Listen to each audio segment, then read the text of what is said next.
What's up, pretty gang? It's your girl Juju, and yes, I am back with another video. I um I want to get into Sister season 7, episode 1 that actually came out on Wednesday, which was yesterday, January 3rd. It comes on every Wednesday at 9 Eastern, 8 Central, so make sure you guys tune in. I do want to post these reaction videos within 24 to 48 hours after the show airs, just to kind of give you guys time to watch it. That way you can kick it in the comments with me. You know what I'm saying? So before we get into the reaction or into my thoughts on the show or the first episode of season 7, please make sure you guys like, comment, and subscribe to my channel.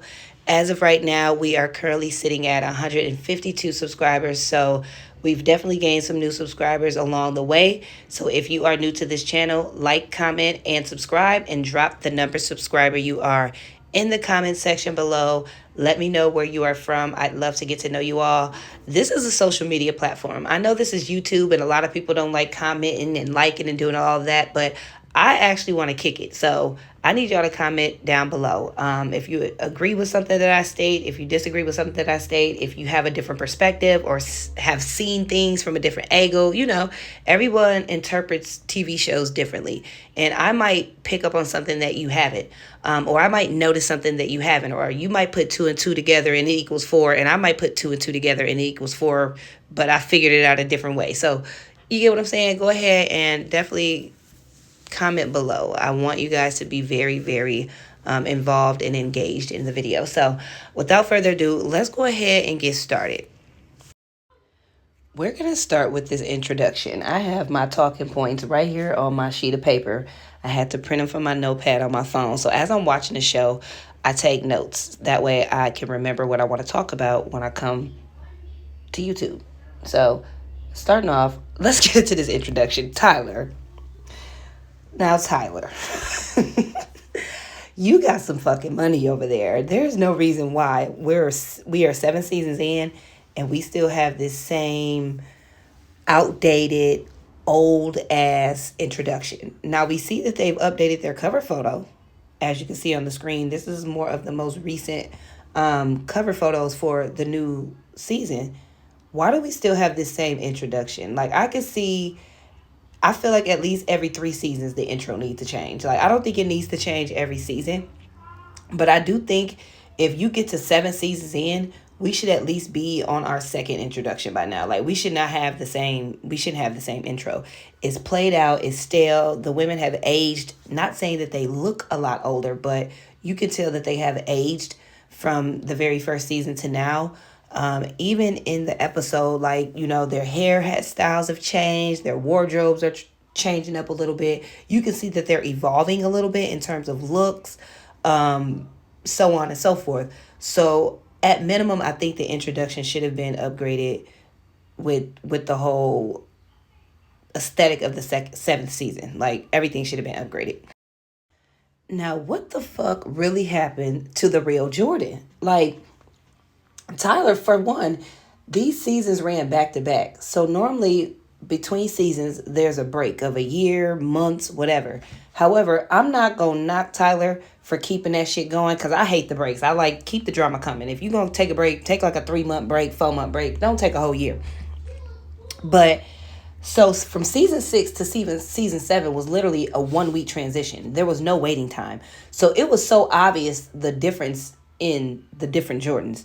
Y'all, let me show y'all what the fuck Tyler Perry done came up with. Y'all, like, this is Jordan. The one in the black t-shirt is the original Jordan. And then, of course, the guy with the blue and the graphic t-shirt with the designs or whatever, that's the new Jordan. He, honestly, that is the number one thing that if you go on Twitter, you will see everybody is like, what the fuck happened to the original Jordan? Like, the Jordan that they put in here just does not, he seems too corny. And it's crazy because he's literally acting. So how could you seem corny acting? But he doesn't look right next to Andy. Granted, the one in the black barely looked like Andy's type, if I'm going off looks. Because these niggas look broke, if you ask me. And Andy looks like the type that she need her a rich nigga, a man like Gary. So neither Jordan looks like her type. But the one with the blue collar and stuff, I think that Tyler might have to go ahead and renegotiate the real Jordan's contract, or I don't know if the real Jordan has another acting obligation or what the fuck came up. You can't switch it up like on the people like that. And if you do switch it up, he should have put somebody in that position that is more like a Gary. You know what I'm saying? That has his same similar sort of demeanor. Somebody that looks right next to Andy. Because it seemed, we'll get into that, but yeah, they need to bring the old Jordan back. The people don't want this Jordan. He just does not fit the aesthetic. He does not fit the vibe. He does not check out at all. Like, no, I don't know. Nothing against him. He's not the greatest actor. Y'all know how Tyler is. He be finding actors off of the corner, which I respect. Everybody need their fair shot. But this guy, nah, I'm sorry, Tyler. You're going to have to recast the Jordan character for the third time. All right, so let's get into the actual show. Enough of the small talk, because that's literally all that was. But, so at the beginning, it started out, one of the scenes in the beginning was Karen and Pam in the new shop. And one of the things, the conversations that they were having was basically what happened with the contractor, Brian.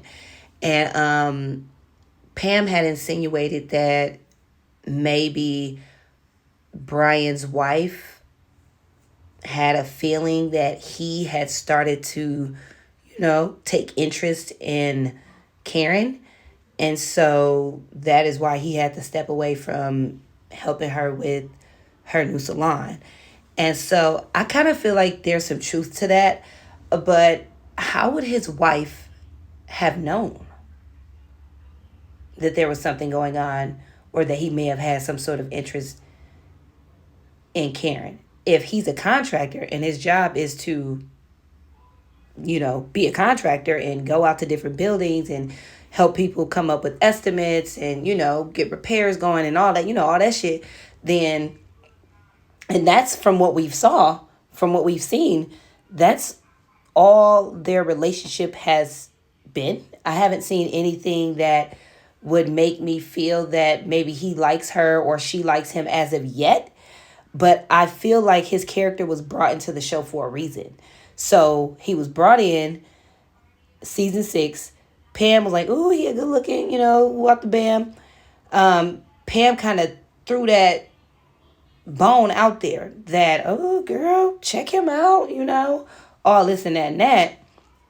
Fast forward to now, he's no longer a contractor because of marital issues. So I personally feel like if his wife, let's say his wife, that is the case, I feel like his wife found something out from that realtor. Because that realtor was, and this was the last episode in season 6, I believe, that realtor was asking Karen about everything but the property that she was there to sell her. So I didn't, so I feel like that if any type of drama happens between Karen, the contractor, his wife, or whatnot, I think it would have initiated from that realtor, because how else would his wife have gotten word or wind of anything? Because remember, the realtor was like, "Oh, don't you got your own car? Like he drove you here, in his car? Like that's unusual." Like she was kind of, insinuating that he might actually like you, because that's not what he does. And so I think that if that realtor has a relationship with his wife, which it seems like she's cool with him, so I would think maybe she has a relationship with his wife. I think that is probably where their marital issues began. That realtor went back and ran her mouth. Let me know what y'all think, though, in the comments below. As a side note, too, before I move on to my next talking point, I just do not like how Karen be doing Pam. Like, I feel like Pam is one of the only people, even more so than her actual friend circle, that's showing up to that site to help her get that shit together, Not saying her friends aren't supportive, but Pam is supportive in a different way. And I feel like she's a friend to Pam. I keep saying Pam. Karen in a different way. And I just feel like Karen doesn't value her. And she'll value her if for whatever reason something happens to Pam's character and she end up working for another shop or fucking on some rich nigga and don't need to work no more or whatever. She gonna really feel it because she ain't gonna have nobody to talk to crazy that's gonna do what she want them to do when she want them to do it and still talk to them any type of way. That's just my opinion. I just don't like how she treats Pam. Like Pam had put her arm on her shoulder and she kind of like brushed it off like Pam was some type of dirty bum or whatever. And Pam was like, just, I'm gonna help you get, stop thinking small. I'm gonna help us get some money. I'm gonna help us get rich. And she kind of was like, all right, whatever. And I honestly think that seed has been planted because once this is a new shop, this is a new opportunity. Honestly, it's like a new opportunity. It's a new shop, right? So it's like starting over from scratch. So I mean, wouldn't you want to do things bigger and better, instead of just being able to just only pay your bills?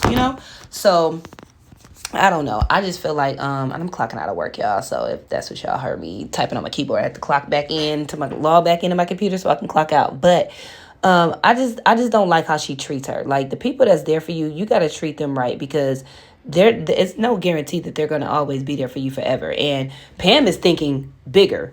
You're thinking, I just want to pay my bills. Pam is thinking, no, we need to get some money in this bitch. We need to get rich. And she's like, yeah, okay, girl. But it's like, bitch, you're not even thinking like that. And this is your fucking business.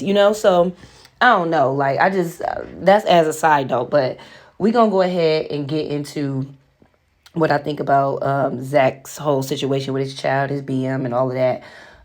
Because that did come up in this episode too. And I guess the child is in foster care. And child, I don't know why Tyler, again, I don't know why he be doing the things that he do, but this child was unnecessary. I don't know whether it was just to make Zach's character more chaotic. I said we was about to get into it and then I got into it. So anyways, we into it now. But I don't know if it's a way to make his character chaotic and, just try to make him seem like, okay, he done made mistakes. He done slept with women, made all these kids, but he's trying to do what he needs to do to, stand on business. He's now upgraded, got a woman by his side that, is down for him, supporting him, So I don't know if that's what, because people love the Zach and Fatima relationship dynamic. So I don't know if that was Tyler's thought process behind his character, but all these extra characters, kids and baby mamas and shit, like he gonna have to do something with that. Cause I don't know. I'm a little over it. I'll be honest. I also feel like just on a more serious note, like the fact that he's been fighting for this child, he's physically gone over and removed the child from the home, to bring the child back to him and Fatima's home for safety. And the fact that he is financially capable, he owns property, has his own place, has his own vehicle. He's very well very much equipped to take care of a child, and yet the child is in the foster care system. So I don't know. Again, I don't know if it's just the writing from like the writers trying to. I just don't know why this kid and his other baby mama is even a part of the whole. I don't get their purpose. You know what I'm saying? Like I don't get their purpose. Yeah, he's fighting for, and unless they're just there to make his character more. You see what I'm saying? Because I don't get it. Like the child is in foster care and now he's spending all this time fighting for this child. And I feel like fight for a child that's yours, that you have plenty of proof that you're capable of taking care of, and yet it's thrown in the foster care system. Like I just don't like that. And I know that happens in real life too, but which is why I said on a more serious note. But that's just something I wanted to touch on. It's just unfortunate, man. Like these foster care said, now you're sending my child with strangers, with strangers, when I'm very much alive and well and can take care of them, all due to a court system. Why not send my child with me until the court system handles it, and then based on that, send the child where they're most, where they'll be best taken care of. Like I don't get that. The justice system, the court system, the family court, just everything about the fucking American law, justice, just everything, legal system, how they handle things is just so flawed, and it's time for an update. Like it really is. So y'all, now we finna get on Maurice and Pennyman, aka Calvin. Now, for one, I'm glad that they got rid of one of the two. Now we need to go ahead and get rid of Maurice's ass, because I have been saying this since season 1. I do not understand his character, like the purpose of his character, other than Sabrina's best friend. And to me, Sabrina isn't even like a star character, so like, what do we need you for, and the fact that his character has stayed around for this long, I'm like, okay, Tyler Perry, what we doing with Maurice? Like, I thought that his way out was gonna be getting caught up in jail. That didn't work. So what is Maurice's way out? Like, what is gonna be his way out? Because that would have been a good way to get rid of him. Now I feel like, how is he just gonna disappear? Like, how? You know what I'm saying? Like, so for two, Sabrina just, oh my God, she's probably one of the characters that irritates me of them all. But for one, I can't blame her, because I can't blame her. Well, first, let me say what I'm gonna say, then I'll get to that. First, how is it that you feel a way that Calvin left without giving you some sort of goodbye, when you literally did not give a fuck to be with him in that sort or in that nature when he was in your presence? You was borrowing money from the African man. Then all of a sudden, you and your three homies done got linked up with a guy and his other homies. So now y'all doing this whole trio dating thing. At what point was you even giving a fuck about Calvin? Like, you know what I'm saying? So for you to want a proper goodbye, all of a sudden, now that you know he's left with someone, I mean, what was he to say? Like, I don't know what exactly was Calvin to say to you. Like, you don't want me. It's clear that you don't want me. You're borrowing money from Africans and got all type of other shit going on. I've been here for you through that. You still don't want me. Like, think about it. She doesn't even get intimate with him. In no way, shape, or form. She barely hugs him, doesn't kiss him on the lips. Like, their relationship was very, to me, like, he was just like a friend that she tried to like, but couldn't. You know what I'm saying? So I just don't understand what type of goodbye she would want from somebody like that. Not to mention, you let your right-hand man, which is Danny, call him the panty man. And I'm not saying that because he's getting pussy. I'm saying that because she's calling him a pussy. So it's like, and you don't touch him in that way. You know what I'm saying? So what type of goodbye did you want from this man? Like, what type of goodbye did you want? Goodbye, Sabrina. I've moved on with a white woman who is into the things that I'm into. I see that you have been doing you, and congratulations, you got your job back. I'm out. Like, that's about it. Like, what did he doesn't owe you an explanation. If anything, you owe him. So, so because he's been there for you, probably there for you, waiting for you to come around, and here you are not coming around. Basically, long story short, you coming around somebody else's corner. So I don't know. Sabrina, now, as you see, she done hooked up with this man, and she throwing that ass in the circle. So come on now. It just go to show you, though, and that's why what I was gonna say is, like, I can't blame her, because you're into what you're into. And as a woman, if depending on your type, certain men who don't come off masculine enough, or dominant enough, you aren't sexually attracted to them, and you don't look at them in that way. You don't want to touch them in that way. You don't want to have those sort of conversations with them, because you know that you don't feel that way for them. So here it is. She done hooked up with this man who's attractive and seems dominant, and he's stepping a little bit. And you can't call him panty man, basically. And if you do, it's because he's getting panties. You see, she didn't have no problem in her office at the job. She just got back. Like, hello. So, I don't know. Like, I feel like if that's the case, you could have just told Calvin that, and you could have made that very clear to him in a way to where he wasn't being strung along. Like, he is a grown man. I mean, you got to be able to, if a motherfucker show you who they are, believe them. If a motherfucker is treating you a certain way, a person is treating you a certain way, you have to believe that.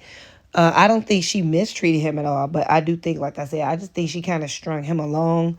I think she needed the support, especially when she was going through that situation with the whole that situation where with her and Maurice was almost got locked up and all of that. So, but then I think once that passed, it's like, oh, okay. You see, we ain't really seen Calvin. And then all of a sudden, he done moved on with somebody else. Maurice done notified her, and she like, oh, wait, Calvin moved on? Like, you done forgot about the man. Like, girl. But, yeah, I don't know. That's that on that. Next topic. So we gonna get on Miss Danny real quick because I have a few comments about her. So I noticed that when her and her guy was laying in the bed and she was having that nightmare, he mentioned how it had been 3 months. So we know that Karen stated in season 6 that she was 2 months pregnant. So Karen is about 5 months. If the math actually maths, based on, the cues, the timeline cues they've given. So he mentioned it's been 3 months since yada, yada, yada. So, one thing I can say about her character is that I like Danny's character when she's in her friends group. Like when she's telling the girls what she need to tell them and when she's putting people on Front Street that need to be put on Front Street. I like that Danny. But the Danny that deals with men, very immature.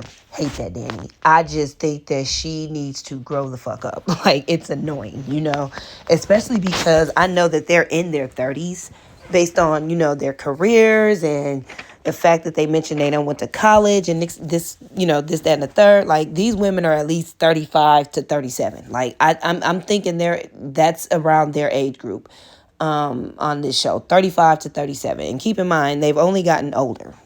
You can't stay the same age you were in season 1 forever. So Danny is still in the same. Hopefully this guy, Tony, I think that's his name. Hopefully she can grow up with him. I see he's trying to get her to go to therapy and figure out, what's really going on in her subconscious that got her leaping and jumping in her sleep. And I just think that the way she responds and communicates with guys, even with Preston, because for one, I liked Rodeo. Like, I'm still a little upset that she just let Rodeo go like that. But that was another something her and Sabrina, I feel, had in common. Like, she strung him along.